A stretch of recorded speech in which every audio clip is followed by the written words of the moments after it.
I have two questions. First of all, is there anybody amongst you who has the unbelievable civil courage of asking a question before we begin? Or do you have a proposal? I told you that I'm willing briefly to make a comment on present-day politics and try, in as much as we can find, and we can always find, a relationship to what we are studying. Now, these two questions are put to you. Do you have questions? If yes, please ask them. Do you have a proposal? If yes, make them. No proposals, no question. Yes? What was the relationship between Austria and Germany before? You mean before World War I? Yes, or? sorry. Yeah.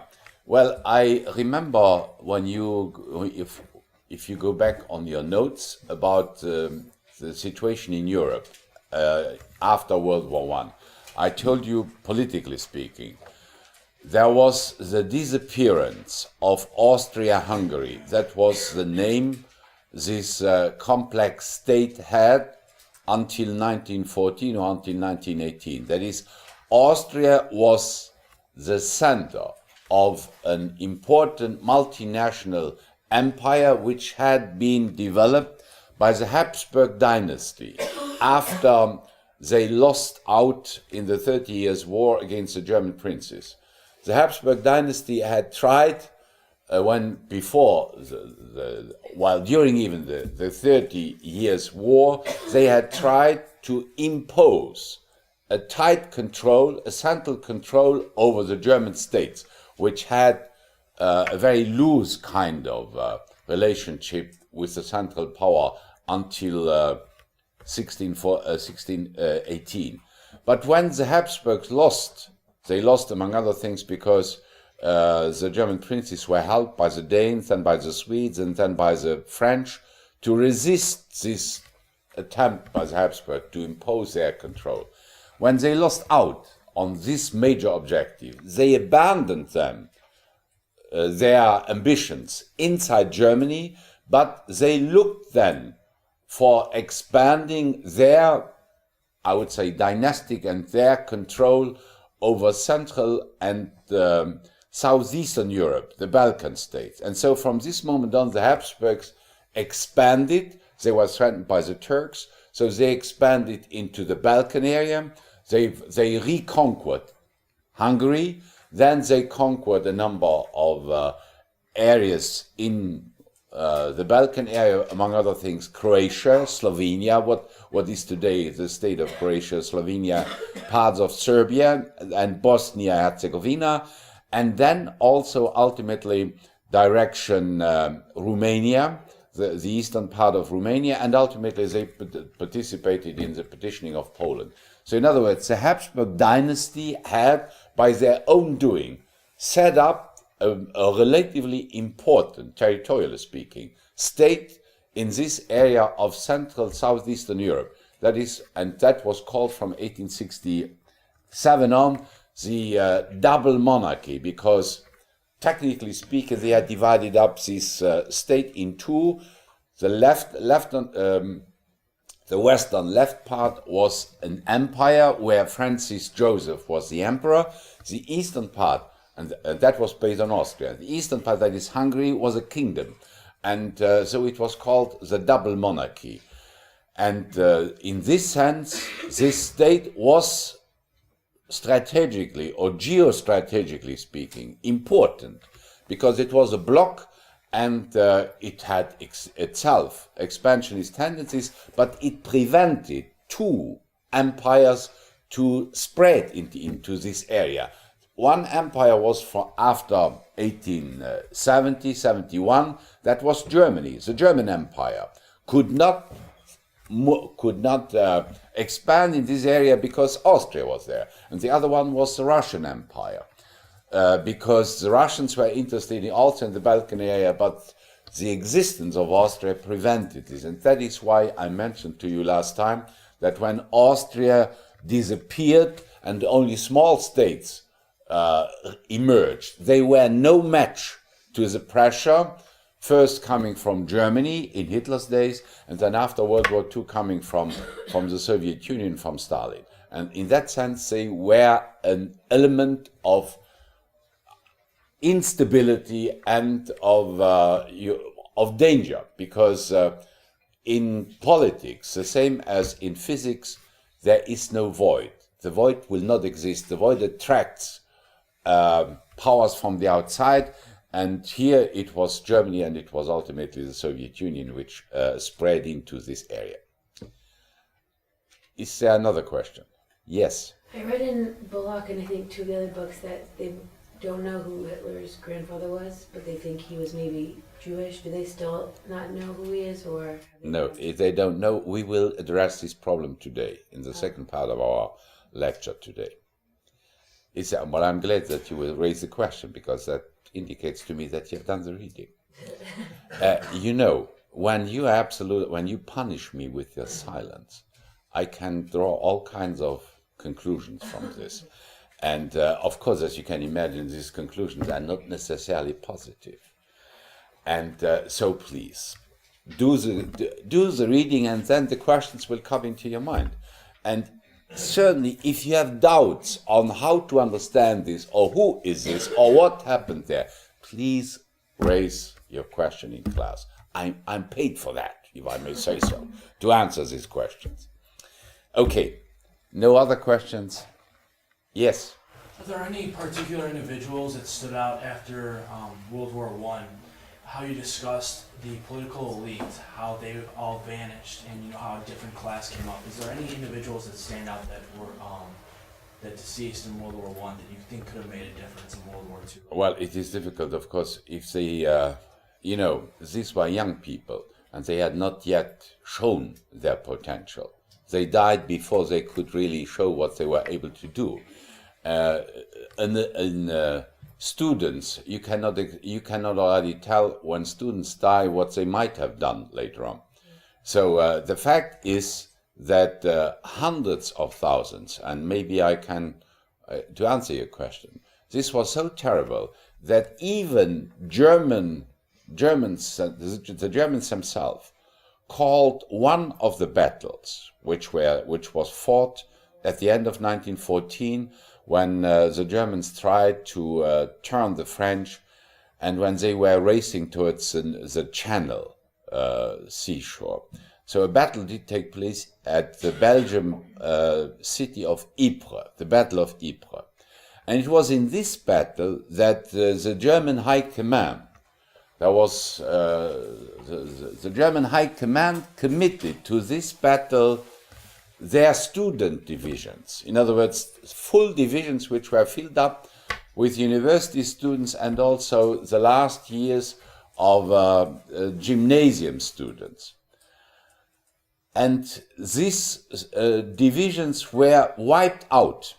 They were totally eliminated. And so later on, the name given to this battle, they called it the children's murder, because these stupid generals threw all those student divisions into one battle and they were wiped out. So this is the death of the elite. It is hard to say, because they were not yet known. They were unknown young people, but they would have been those in political, economic, social, cultural responsibilities in the mid-30s. In the late 20s, mid-30s, they would have been in their 30s and in their late 30s, and they would have had the opportunity to show their potential, like their predecessors. But of course they died on the battlefield. I could give you examples in cultural terms, but not on one on the German side. There was a German poet by the name of Trakel. Those of you who study German, you do not have to write this down. It's only for those who study German. This young man, Trakel, committed suicide during World War I because he could not. He wrote a number of poems, and ultimately he could not stand it. He committed suicide, I think, in 1914 or in 1915.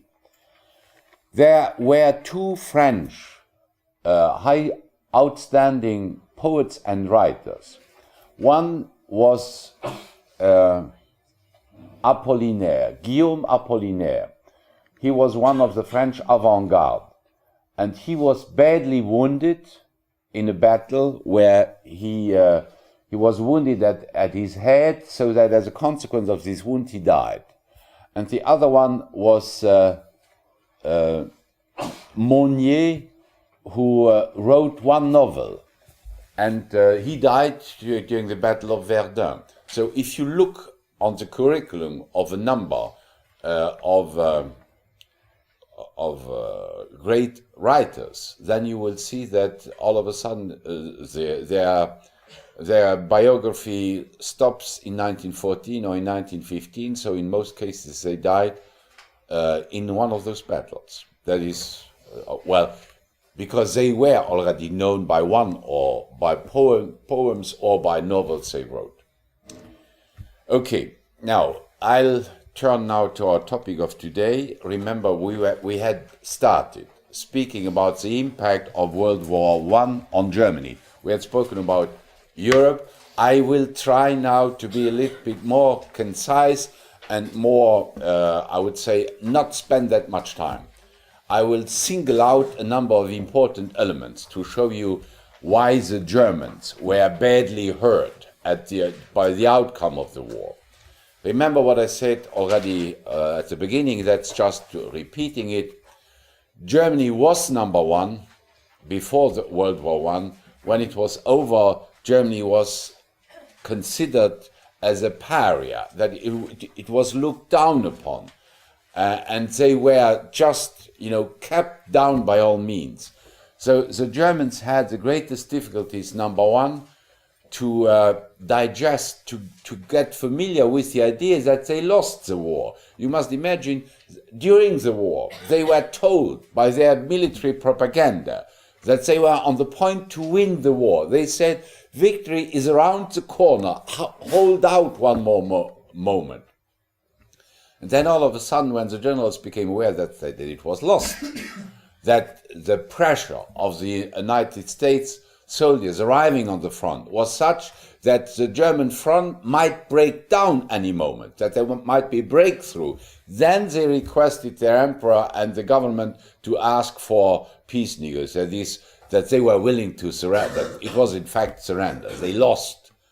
But the German public, and even Hitler, as we will see, they were so accustomed to this propaganda that they would win the war, they could not understand that they lost. That was the first major shock. Didn't they have a lot of wins on the Eastern Front, though? Weren't they very dominant against the Russians? Yes, that's true. They won on the Eastern Front, but they lost on the Western Front.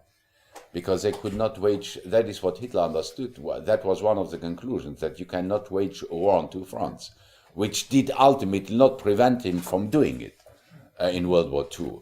But he tried to avoid it, but they lost on the Western Front. That was the first thing they could not get over. The second thing was the peace treaty, which they were forced to sign. And I would like to make a few comments on this peace treaty, because this is very important. I already have made one remark about it. First, they were not allowed to negotiate. In former peace treaties, even the loser was accepted at the negotiation table. Of course, he did not have the same weight than the winners. That is natural. But he was allowed to participate. The French, for instance, they were sitting at the negotiation table during the Congress of Vienna, even though, of course, they lost. But nonetheless, they had their input. Here, they were not allowed. In other words, the peace negotiations in 1919 did take place only among the winners. The losers were not there. And that is something, and the loser was forced to sign. The Germans were not allowed to ask for, let's say, concessions, for alleviations, for having easier terms. No. They were told, you sign now or we resume military operations against you. So in other words, the Germans considered the fact that they were not there and that they were forced to sign, they had no choice. So they felt that this was morally not binding. They were forced to sign under duress. And that is why the whole German people stood up in arms against this peace treaty. And of course, I told you, because the government in command at that time was a Weimar government, that is the government of the new German Republic. And even though they were not responsible for the defeat, they had no choice but to sign. But they were burdened with the humiliation, with all the shame the Germans felt, which was attached to the peace, which they were forced to sign. So these are important elements which allow you to understand why Hitler capitalized on this. Yes? Why this type of treaty now? Why a completely one-sided treaty in 1918? Why not before? What led to the decision? Because in the peace treaties which were negotiated before, there was one element which did not play. This was public opinion and democracy. Now, in 1918, 1919, the public opinions, I told you that last time, in France and in England and in other countries, they played a role. And they had been practically exposed. They had been indoctrinated in an unbelievable hatred against the Germans.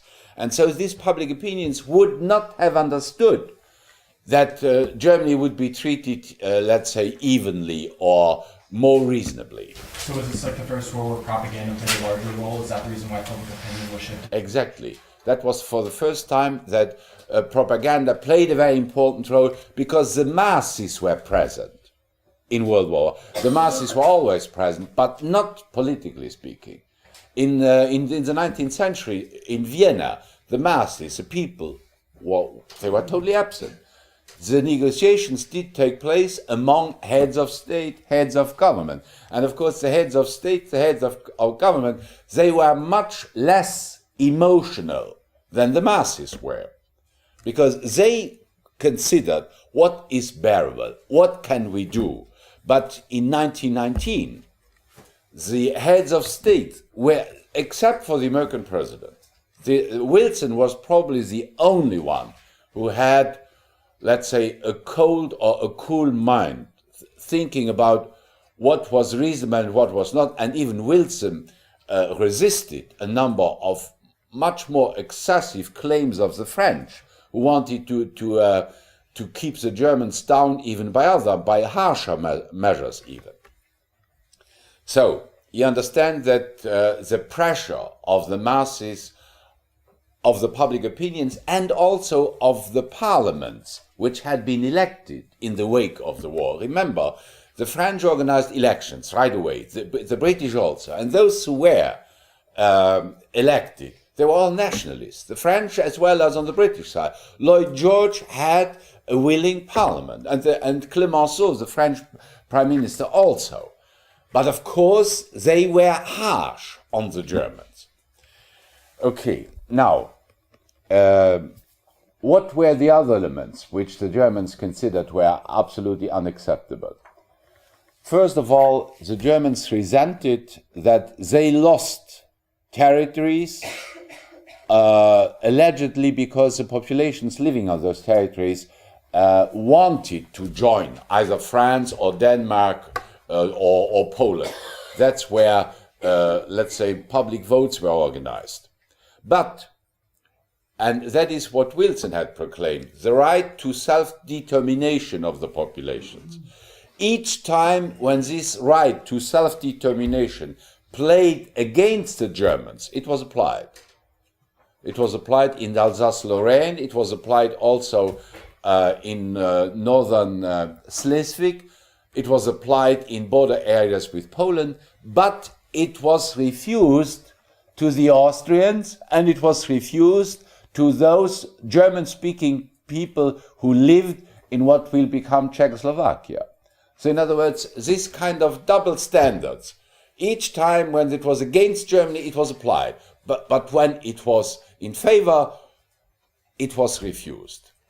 In earlier days, That was let's say, a more honest kind of attitude. The winners would simply say, we are the winners and we impose this peace treaty, and that's it. But here, a principle was referred to, the principle of self-determination, but this principle was applied differently, and that was, of course, something the Germans resented. That is why they considered that there were three territorial issues, and not only Hitler considered this, but the Germans as such, which could not last forever. And one was the issue of Austria. The other one was the issue of the German-speaking populations living in Czechoslovakia, and the other issue was the frontier regions of Poland. So in other words, Hitler was practically touching very, let's say, delicate and very sensitive points in the German psychology. Next thing which the Germans considered are absolutely unacceptable, the German army had been the strongest army in Europe, the best trained, the best equipped, and they had, the standing army numbered something like 800,000 soldiers. Now this army was reduced to 100,000. In other words, that was a reduction which the Germans considered was unacceptable. And they were not allowed to have an air force.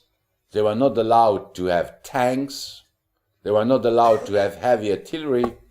They were not allowed to have an overseas navy, but only limited tonnage of ships and no submarines.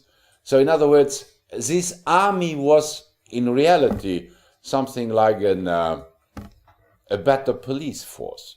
And they resented this deeply, because the Germans had a long tradition of being proud from Prussian days on, of being proud of their soldiers, of their officers, of their army corps.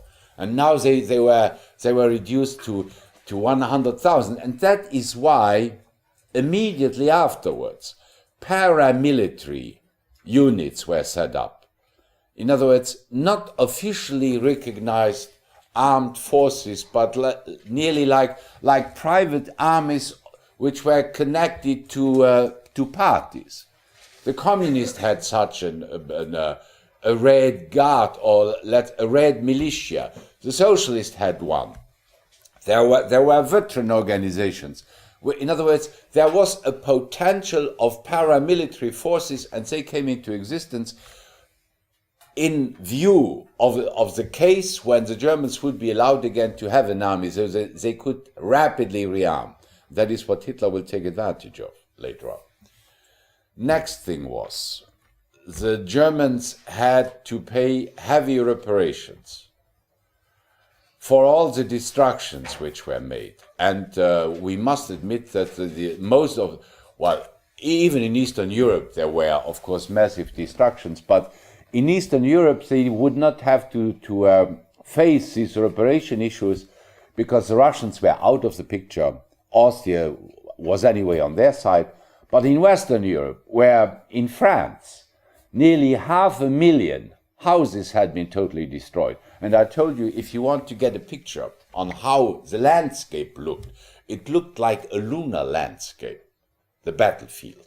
You must go to Verdun, because in the museum, in the War Museum of Verdun, where the big battle did take place in 1916, you can have a look. They preserved an area, how it looked at the end of the war. Because on each square inch, a shell had fallen. In other words, even now, there are some areas of France, which in this part of France, which have never been demined, where nobody can penetrate, because there is still the danger that you might step on a non-exploded shell or ammunition dating back to the war. So in other words, the French, they forced the payment of reparations. And it took 2 years after the war of negotiations until the Allies set the final amount. That was 132 billion gold marks. Now, that was a gigantic sum today, you would have to multiply it by 10 today. Now, the Germans were totally indebted. They were totally ruined. How could they ever pay this gigantic reparation payment? And that is why John Maynard Keynes, and I already told you when you walked to the corridor here, there are two of the portraits hanging side by side, Karl Marx and John Maynard Keynes.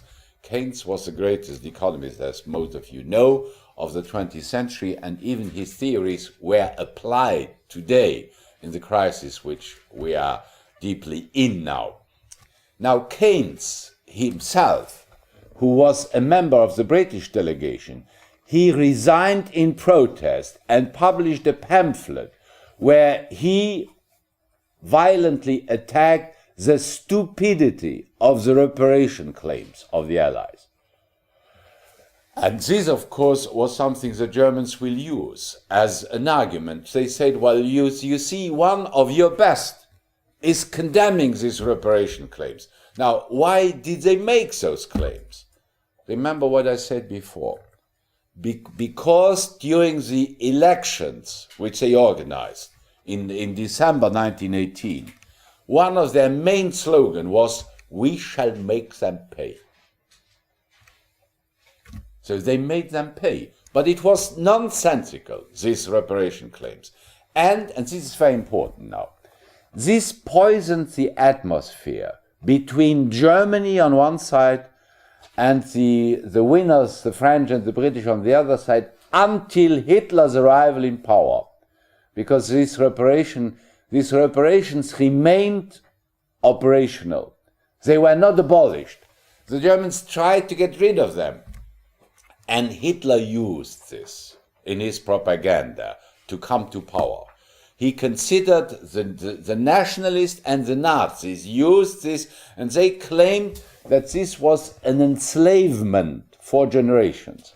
Now, just to give you an idea, even when those reparations were, let's say, revised and scaled down, but even the last, let's say, the last agreement about this, and the Germans were forced to agree, implied that they would have paid these reparations if nothing else had happened until 1991. So in other words, until 20 years ago, they would have had to pay every year $1 billion, $2 billion in terms of reparations to pay those reparations, which gives you an idea how shocking this was for the German public. So the reparations were the worst issue. Now why? How did the Allies now motivate this? They could not say, we hate you and therefore we make you pay. No. They forced them to sign an article where the Germans recognized, the German government, officially, that they alone were morally responsible for World War I. In other words, they were forced to shoulder the alone responsibility for World War I. And that is why the Allies said, well, you were responsible for the war, so you pay. Now, everybody knew, or every historian even now knows, that the Germans had their share of responsibility, but they were not the only one. The French had their share. The Russians had their share. The Austrians had. The Serbs had. Even the British had. In other words, this was the only one which had no share of this were, of course, the United States, because they were not involved at the beginning. But every major European power had one share of responsibilities. The Germans had not the only one. Now, to force them to recognize that they alone were responsible was, of course, not in line with the reality. It was wrong. They were not alone responsible. And that is another reason why they hated this Versailles Peace Treaty that much. Then, in addition, there were clauses in which the Germans had to accept that, first of all, a number of years, it was supposed to last 15 years, it was a bridge, they had to accept Allied occupation forces, particularly in the Rhineland area. And they considered that this was unacceptable, that they had, at the end of the war, there were Allied troops stationed in Germany to watch over them. Ultimately, they were removed, but they had to accept, nonetheless, that one territory, which was a German territory, the Rhineland, that is the area where the Rhine flows through, that this Rhineland area had to stay demilitarized.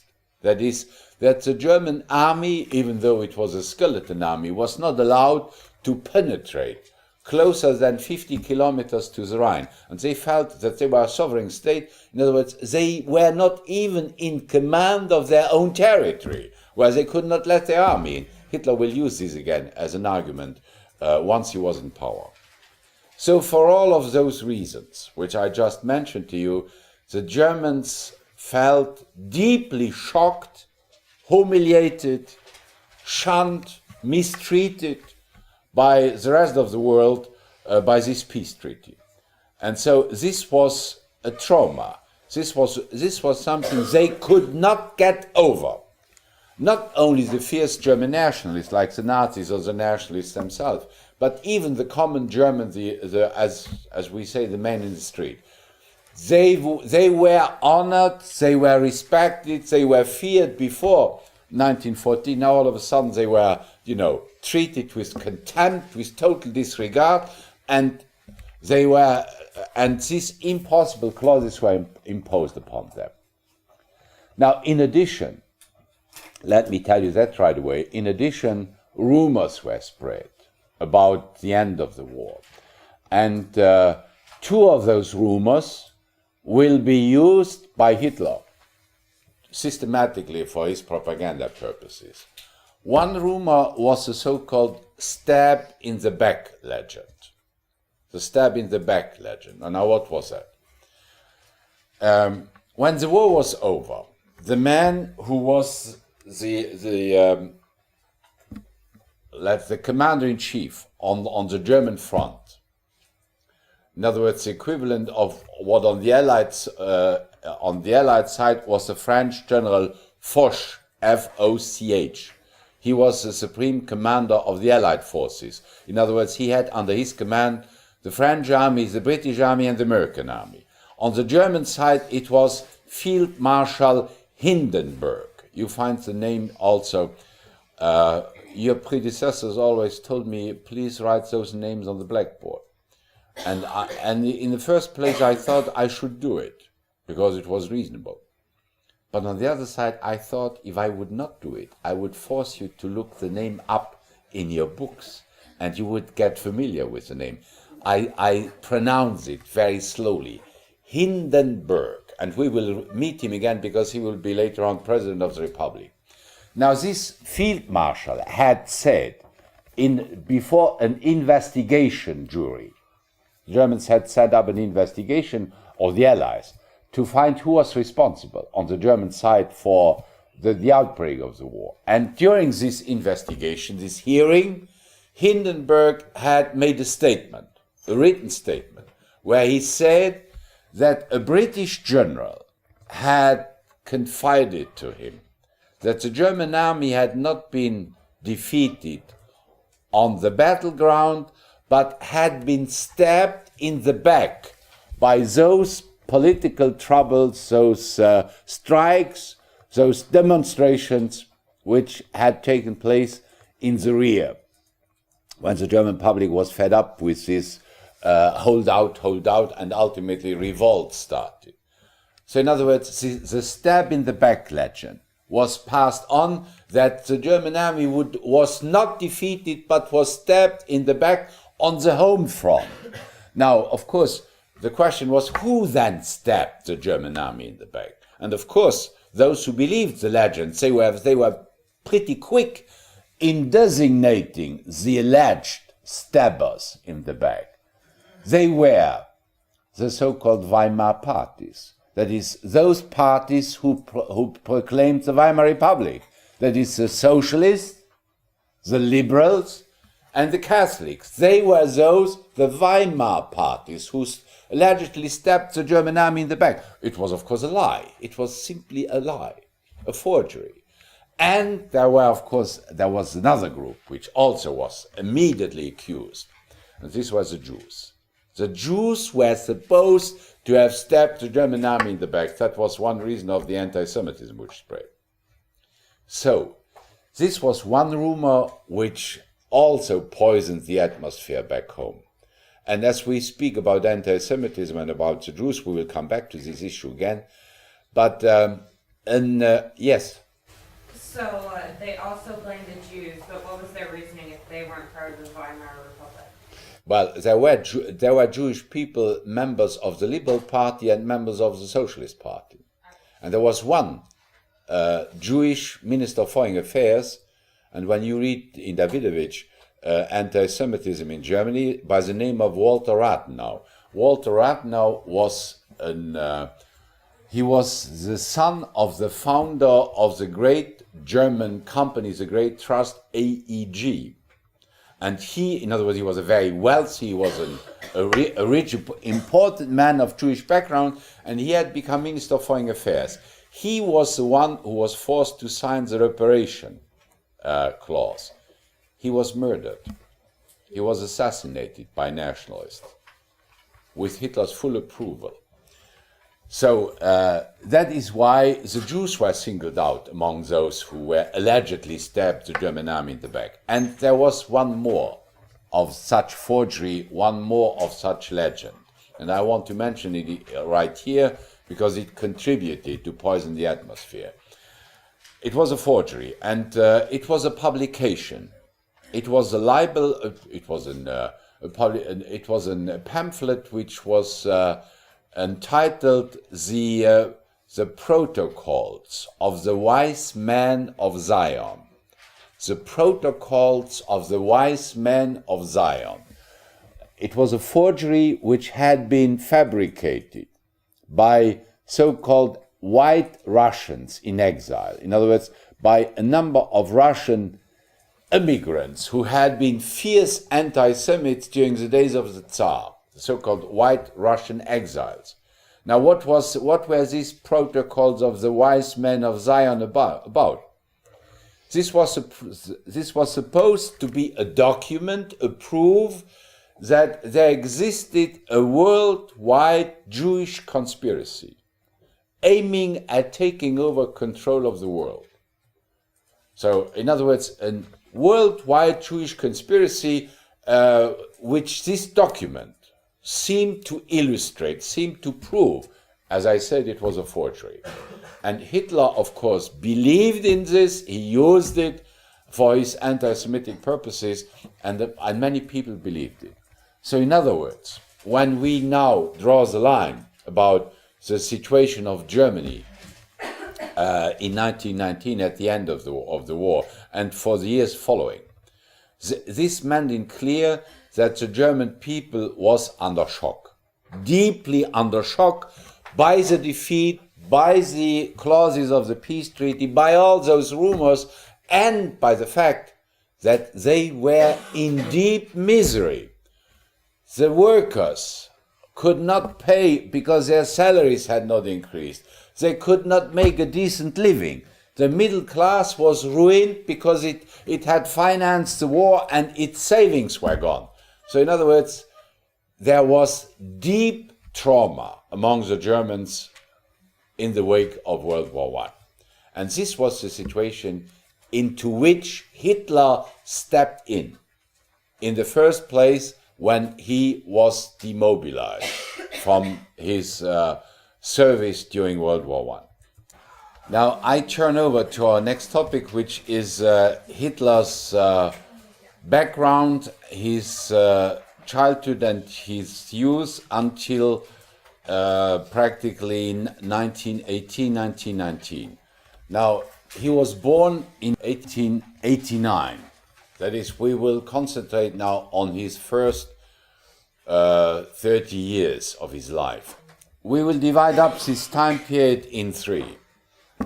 You will be surprised or not surprised. I have a kind of, it's not a mania, but it makes sense to divide up sometimes topics in three and not in two or in four, and this time three.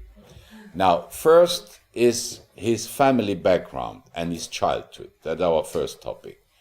The second one will be his Vienna years. And the third one will be his World War I experience. When you divide up his curriculum this way, that helps you get more easily through this material you'll have to cover. Now, first, his family background and his childhood. First, there is a certain uncertainty, if I may say so, about Hitler's true origins as far as his paternal ancestors are concerned, or more precisely his grandfather. Why? Because Hitler's grandmother worked as a family aide in a Jewish family. And she gave birth to a child when she was 41 or 42 years old, that is already in a relatively advanced age for a woman to bear children. And afterwards she married the man who legally later on figured out as Hitler's grandfather. But this grandfather, when he married the grandmother, did not legitimize the child. In other words, did not recognize the child as his natural child, born out of wedlock, as we say. Today that is not exceptional any longer. So in other words, Hitler's father, for nearly 40 years of his life, carried the name of his mother, of Hitler's grandmother. And this name was a rather, let's say, not extraordinary for Austrian habits. It was Schicklgruber. Schicklgruber, this name remained as such until a priest, trying to legalize the situation, until a priest came to Hitler's father's brother and requested from him that this brother of Hitler's alleged grandfather should pledge that his brother was the true father of Hitler's father. I hope that you can follow. So in other words, all these strange conditions of legitimation of Hitler's father, when the name Schicklgruber was dropped and the name Hitler was taken over, that this, of course, from the beginning on, has given birth to all kinds of theories. Some considered that the true father was probably one of the men in this Jewish household, either the old man or the younger man in the household, that he had been responsible for fathering the child. But there is no proof of it. What is strange, nonetheless, is that when Hitler was in power and when he passed on, when he implemented his anti-Semitic legislation, one of the laws which the Nazis implemented sounds rather strange, because this law meant that no Aryan woman could serve in a Jewish household under 40 years of age. In other words, this sounds a little bit strange, because Hitler's grandmother had given birth to his father when she was in her early 40s, and she had served in this kind of a household. So in other words, historians, of course, have tried to investigate, to find who was now the true grandfather. Was it the alleged one who ultimately he himself would not even legalize, because it was his brother who said that he was Hitler's grandfather? Or was it one of the Jewish men? When the brother legitimized the son, was that after his brother's death? Yes, yes. That's right. because the man who was ultimately singled out of being the grandfather was dead. And he had not done it in his lifetime, and he had not done it when he married this woman. Didn't they say that Hitler resented that fact, though? Hitler believed the official theory that his father was this man Hitler, who married his grandmother. But of course, and as there is a doubt, but there is no proof. Didn't the book say that my grandmother received a check from the Jewish family for a long time? So wouldn't that prove that? I must say that I am unaware right now of this Czech situation. It could, yes, but this could also be for the services she had done, because after all, she served in this household as a maid for, I do not know how long, but maybe 20 years. And as a kind of retirement, I think this would not be proved. This could simply be considered that once she stepped out of this service, that he wanted to recognize the work she did and pay her for that. Of course, this was rather, I would say, this was a great debate, and the debate, I think, is not even over. But of course, there were historians who said that this kind of, I would say, fanatical anti-Semitism, which Hitler developed in his youth, that this could be considered as a kind of self-hatred or hatred about his origins. By the way, Hitler was not the only one who had this kind of, let's say, debatable background. The other one, and you will do this when you study for your final test, the other high-ranking Nazi, who was considered as a blue-eyed blonde beast, that was Reinhard Heydrich, the second in command of the SS, who was in charge of the final solution. He had a Jewish grandmother, and he tried to hide it. So in other words, you see that even the top Nazis, despite the fact of their fierce anti-Semitism, and despite the fact that they were the ones who initiated and implemented the genocide of the Jewish people, had, for Heydrich it was sure, Hitler it was possible, a Jewish ancestry, a Jewish background. Now that's one point, this kind of who was the real grandfather. There's a second consideration to this discussion, and that is the legitimation of the Hitler's father as being the change of name from Schicklgruber to Hitler. Now you could say, well, that was a technical thing. Yes, it was a technical thing, but just imagine, could you have dreamed that somebody would have called Heil Schicklgruber? This was a name. Yes, there are sometimes names which, when you have them, you cannot make a political career with it. Sorry, but that's it. So in other words, this little detail, this priest, of course we are not going to accuse him of being responsible for everything what happened afterwards, but you see how the smallest formal, superficial details can have far-reaching consequences. Now, if Hitler had carried the name Schicklgruber, he would certainly not have made his career. And the world history would have been different. So you see that with his family background has already interesting implications when you think it over.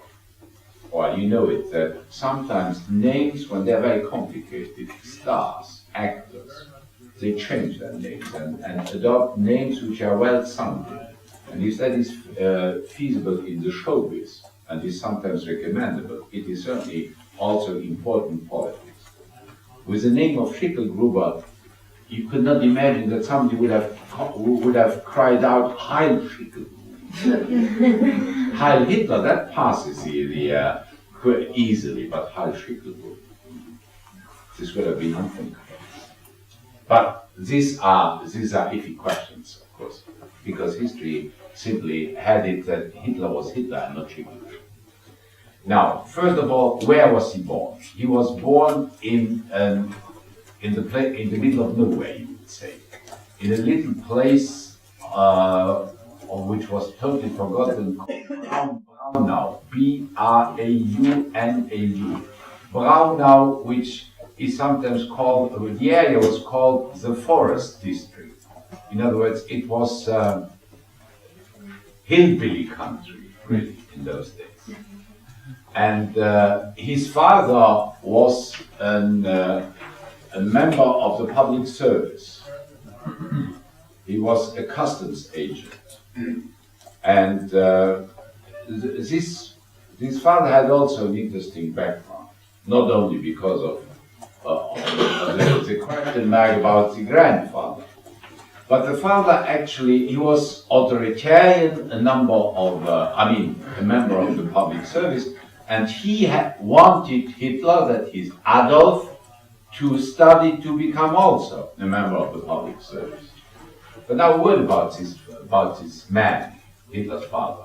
Hitler did not get along with him because the father was too authoritarian and Hitler hated him. But Hitler loved his mother, but not that much, because he did not return home when she was dying. He only came home when she was already dead.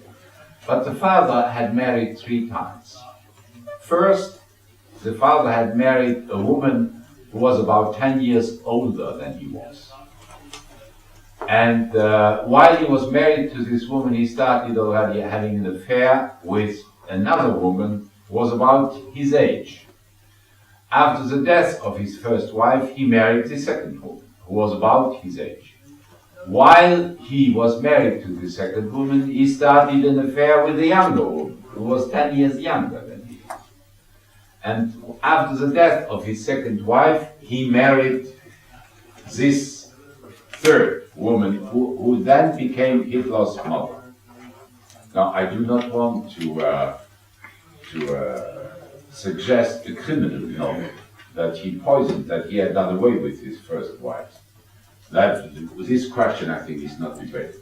But the fact is, nonetheless, that it was a rather, I would say, momentous family. That Hitler was the son of his father's third wife. Now, his father died when he was still in school. And by the way, they did not stay in Braunau, where Hitler was born, but they moved to Linz. Linz, L-I-N-Z. Linz is a city located on the Danube, about 120 kilometers away from Vienna. So it is in Linz where Hitler did grow up. Now, so far for the family background, now about his schooling. Hitler was not stupid, he was not a non-gifted child, but he was an unruly child. And he was a lazy student. He did not like his teachers, neither in the elementary school nor later on in the secondary school. He did not go to a classical lycée, but to let's say, we would call to a Realschule, which is a second-class lycée. But ultimately he dropped out without getting a diploma. So in other words, he left his school without a certificate that he had completed his studies. And this will hurt him later on. But he did not like his teachers. Later on, he used even the word professor when he pronounced it, because we have recordings when he said, he's a professor. It was nearly as if he said, he's the last human being. So in other words, he treated his teachers with contempt. He hated really this, because he was a dropout. He did not come out with a diploma. His father died before he finished his studies, and his mother did not have enough authority to force him to stay on until he would get the diploma.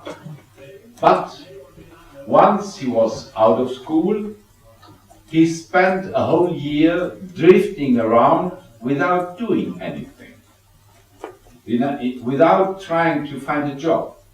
In other words, he was simply, a drifter. He did not continue in school. He did not try to get an apprenticeship somewhere to get a job. Ultimately, his family, or let's say the neighbors and other members of the family, found his situation unbearable.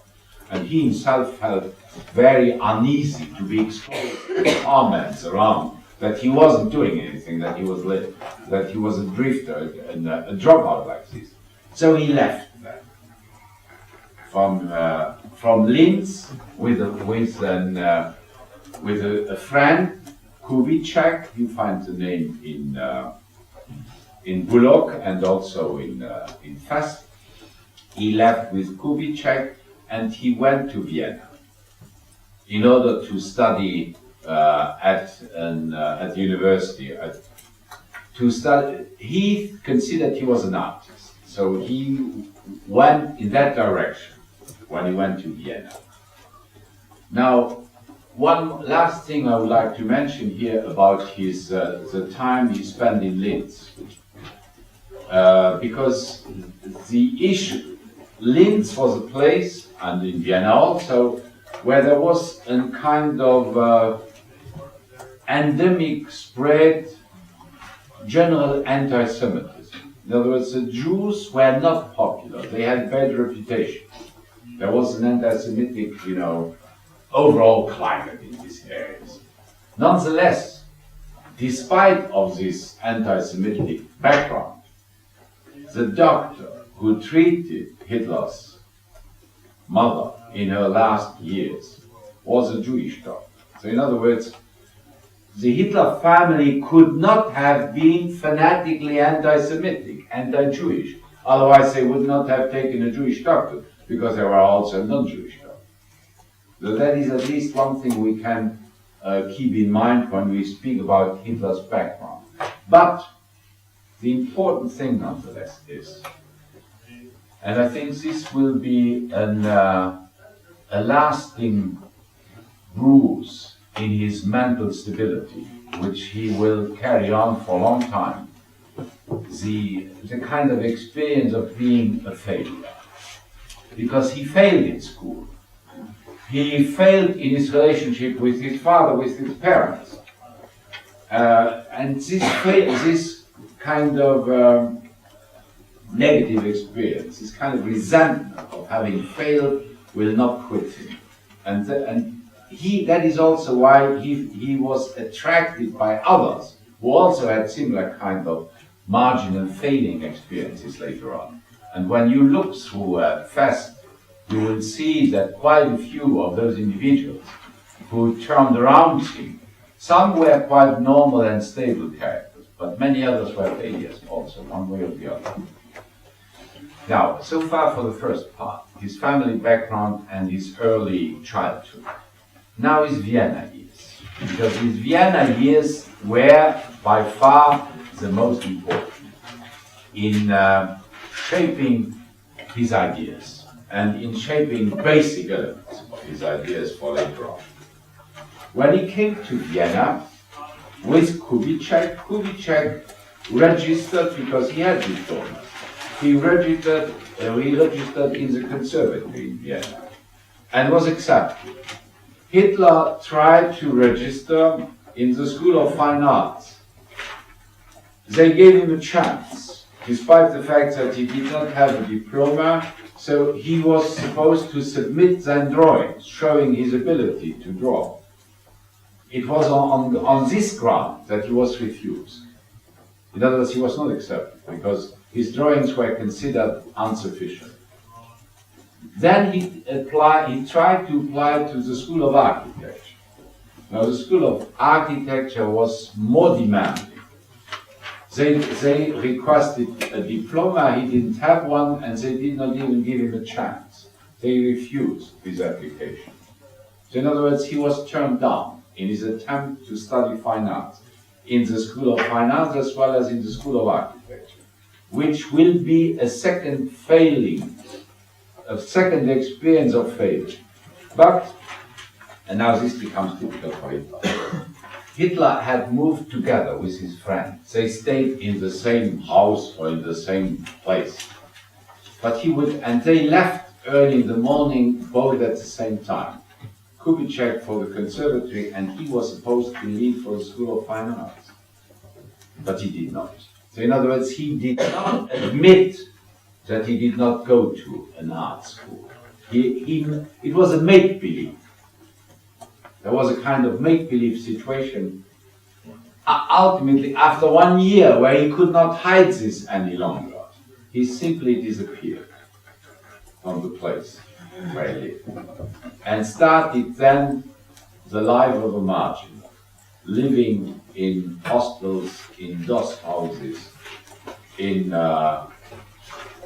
places where, let's say,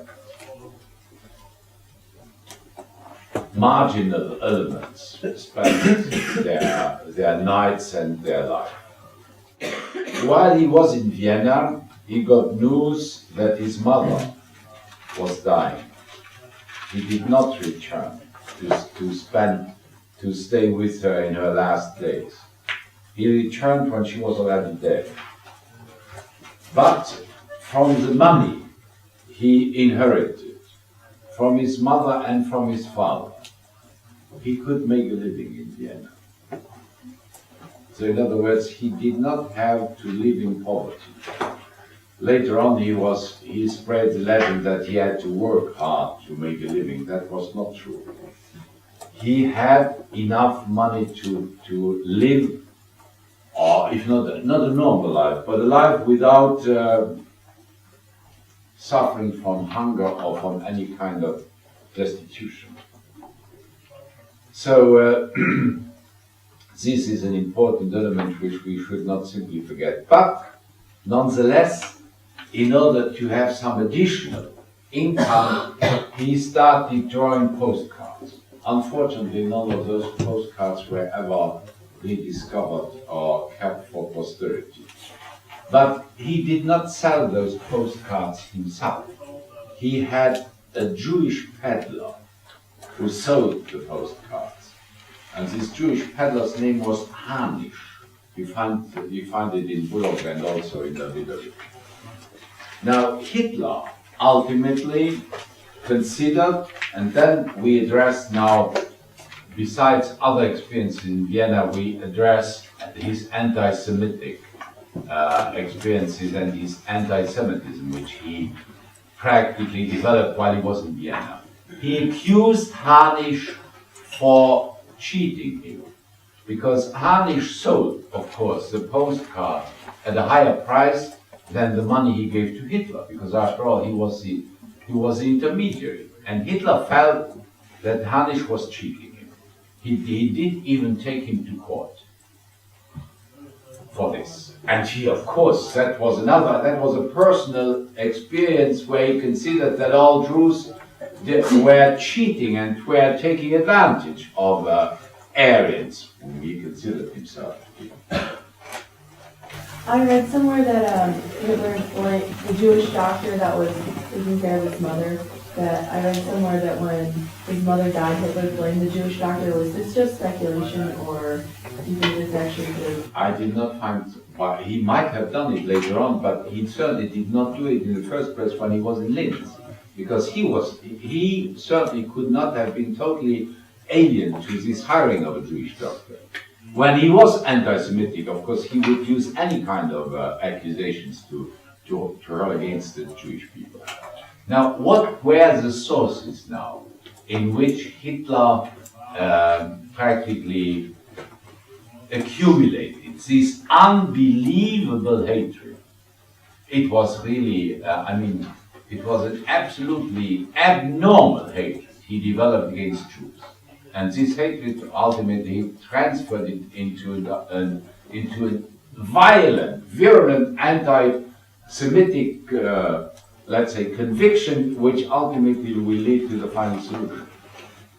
Now, first of all, before we address now this precise issue of anti-Semitism, which it's in Vienna where he became this fanatical anti-Semite.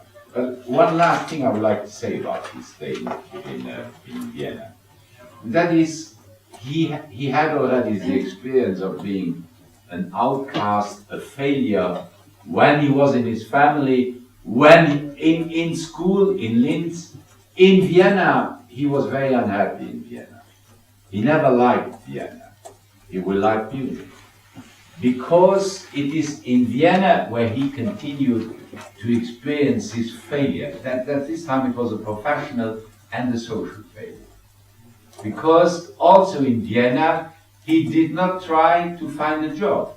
Because if he did not study, normally when you do not study, you try to get a job and make a living and find your way in society.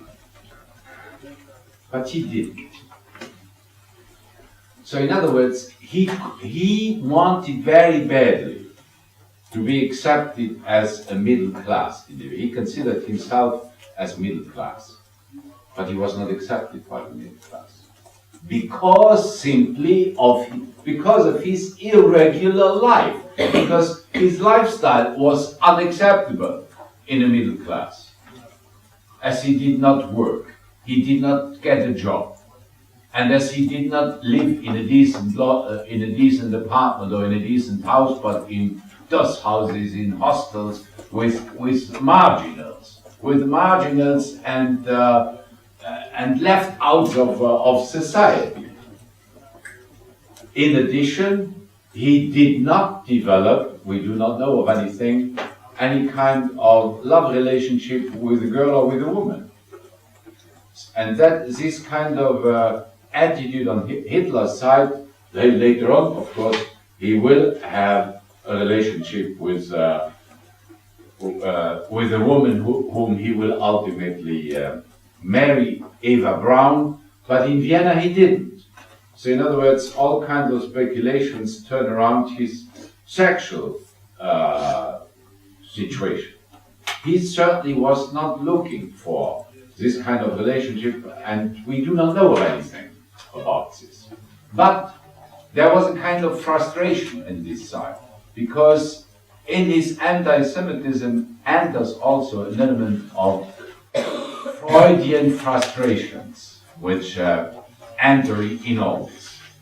Now, a word now about the sources of his anti-Semitism. We know already one, that is his personal experience with Hahn, the man who cheated him, the peddler. But there were other sources of anti-Semitic inspiration, let's put it this way. First of all, Vienna was a place through which thousands, if not to say tens of thousands, of Jewish immigrants from Russia, from Eastern Europe, passed through on their way to the United States or to Palestine. Now, these Jewish people who had left Russia, the Tsarist Empire, essentially had left because of the anti-Semitic pogroms which raged in the last 20 years or 30 years of the Tsar's rule in Russia.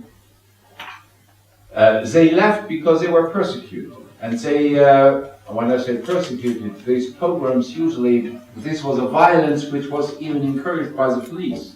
When then the scum of the society, criminals and other elements, non-recommendable ones, they attacked Jewish quarters, burned down Jewish houses, raped, killed, did steal the property of the Jewish people, and hurt them, wounded them in this kind of violence. And this, the policemen were looking on the other side. So the consequence in Russia was that one part of the Jewish population left. The other part, particularly youth, joined revolutionary parties, like the Bolsheviks, and in order to overthrow the regime. That is why so many Jewish people, let's say leading Bolsheviks, were of Jewish background. But those who passed through Vienna, they were very often conservative Jewish people, who had still their dresses, their physical outlooks, how they lived, in what is now White Russia or the western part of the Ukraine or Russia. In other words, you could single them out right away because of their hair, of their beard, of their dresses. And Hitler has described his experience with this Jewish passer through when he described it as he would describe an animal, a strange and exotic animal. So in other words, there was an attitude of rejection, of xenophobic outbreak against these Jews who passed through. And Hitler shared this. He did not like this. He rejected this. Then there was a second category of Jewish people living in Vienna. And they were rich Jewish people. Because in Vienna there were Jewish bankers, Jewish merchants who were very rich and who had and were sons who indulged in, let's say, the golden boy's life, having parties, getting around with girls, having a good time, and Hitler was watching all this. And of course felt frustrated that they belonged to the upper class.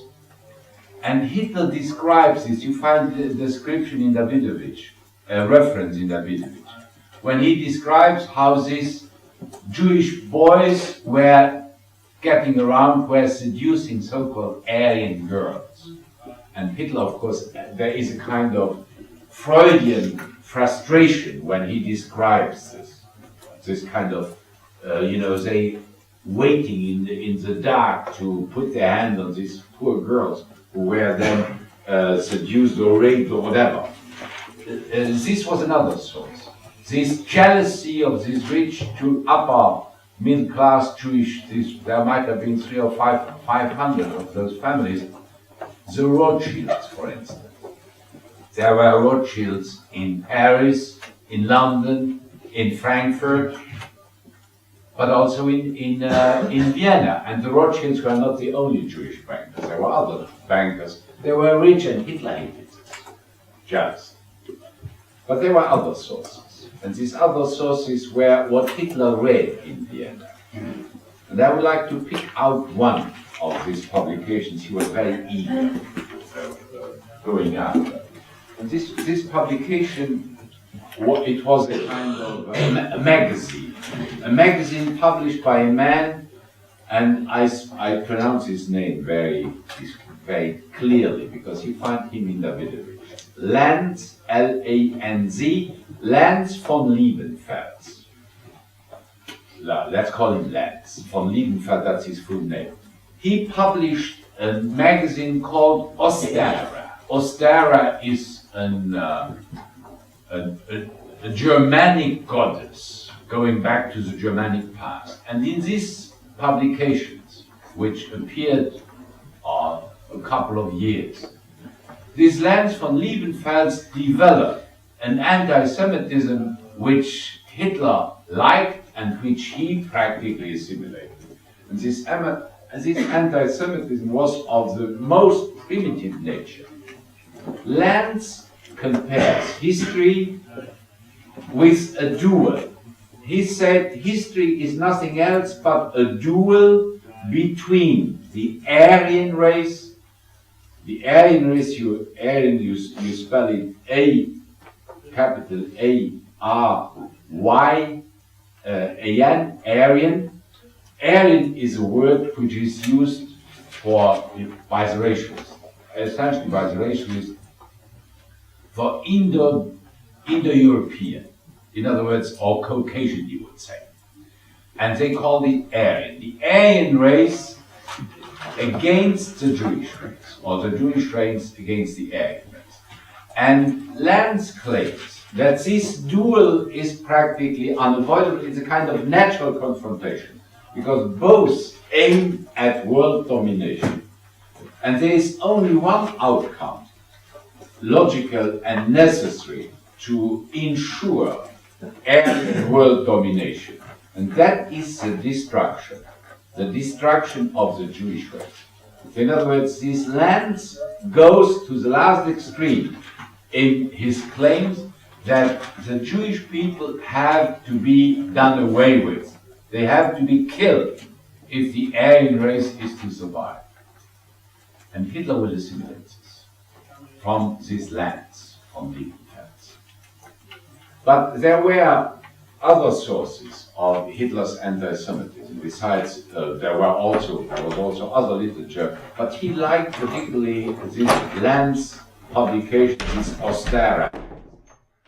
These other sources of anti-Semitism were political parties which existed in Vienna and which promoted anti-Semitism for various reasons.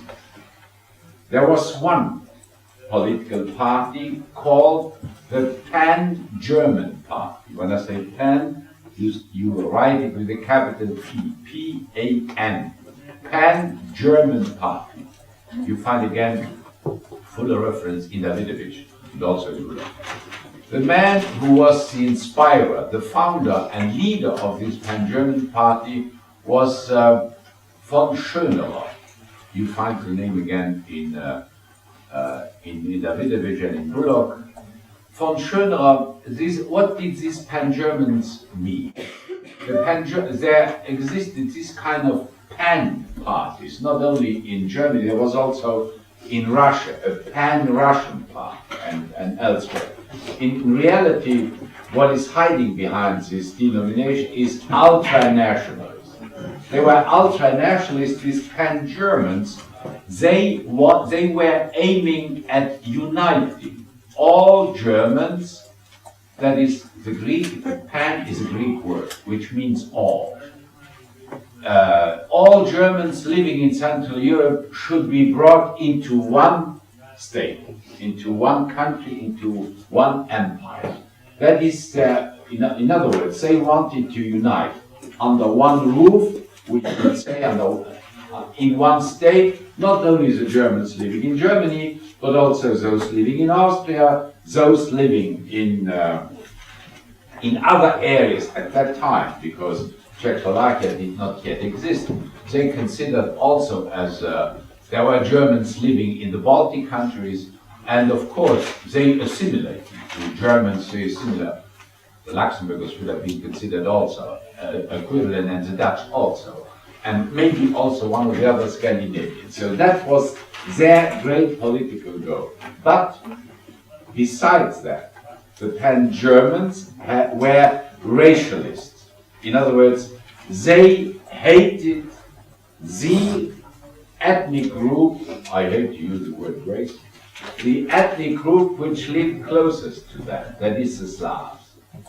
They hated the Slavs. Now there were Slavs, of course, surrounding this German minority. The Czechs, the Slovaks, the Croatians, the Slovenes, the Russians, the Poles, and so on. They hated the Slavs. They considered the Slavs as being inferior, an inferior race. And Hitler, of course, will hate it. And they hated the Jews. The Jews were inferior and dangerous. So anti-Semitism was, of course, a very important part of this pan-German party. But Hitler blamed them. He criticized them, not because of anti-Semitism, but for two practical reasons. Because the Pan-Germans were Republicans, in other words, they wanted to abolish the monarchy. That was for Hitler stupid, because how can you be a Republican in the Austrian Empire, where the emperor was popular and there was no, republicanism was not popular at all. And secondly, Schönerer, that is the Pan-Germans, were also anti-clerical and anti-Catholic. How can you be anti-clerical in a Catholic country?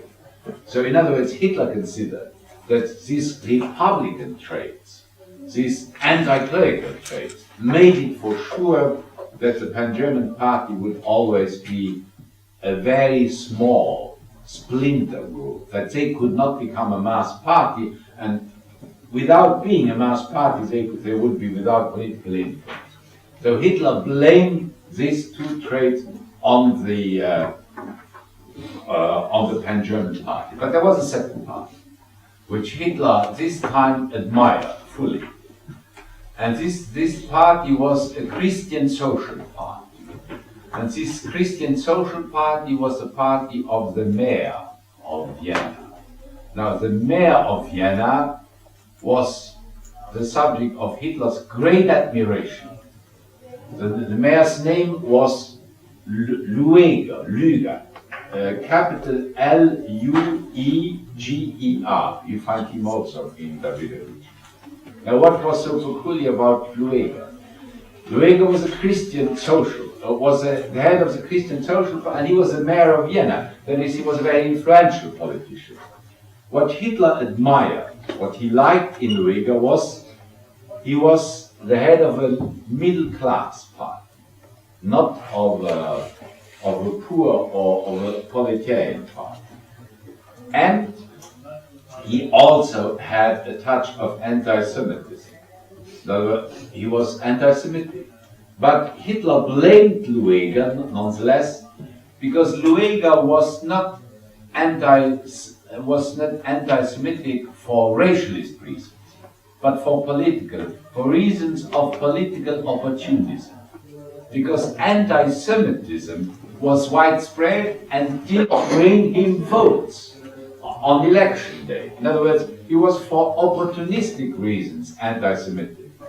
But what Hitler admired most in Lueger was his oratory skills. He was a great orator. And Hitler would even later on in Mein Kampf write very modestly that Lueger was probably the greatest orator before he arrived. So that's another source of where Hitler assimilated anti-Semitism. There is one last political experience, I will not nearly last, but I will end on this one. Hitler went to political meetings of all those parties, of the Pan-German Party, also on the Christian Social Party, and he also attended, or at least he observed, the rallies of another party, that is, of a socialist party. There was a socialist party in Vienna, it was called Social Democratic Party. And the leader of the Social Democratic Party was a man by the name of Victor Adler, A-D-L-E-R, Adler.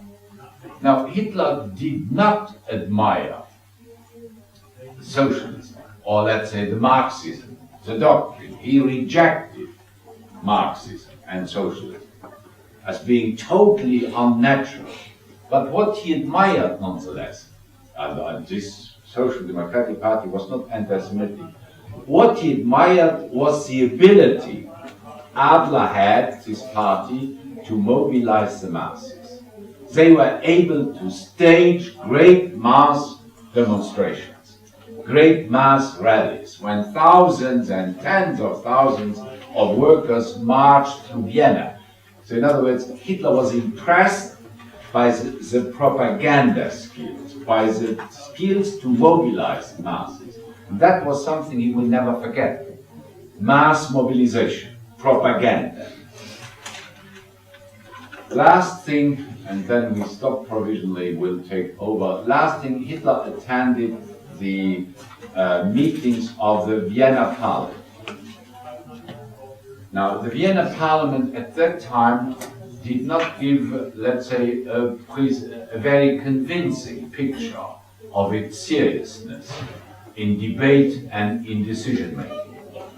Because the Vienna Parliament was, at that time, very often, the procedures were disrupted by the Czech representatives. The Czech parliamentarians, they were furious that the Austrians did not grant them the same political rights that they had given the Hungarians in earlier days. So in order to protest, they brought with them, just imagine that this could happen in capital Italy, they brought with them hunting horns. So they were blowing the horns when others were on the tribune making speeches. You can imagine this was just not serious. And Hitler considered that Parliament was a decline, was decadent. he rejected parliamentarianism, liberalism, democracy. A sound, serious population could not rely on a parliament for its political guidance. So Hitler did away with any kind of parliamentarian life and of democracy.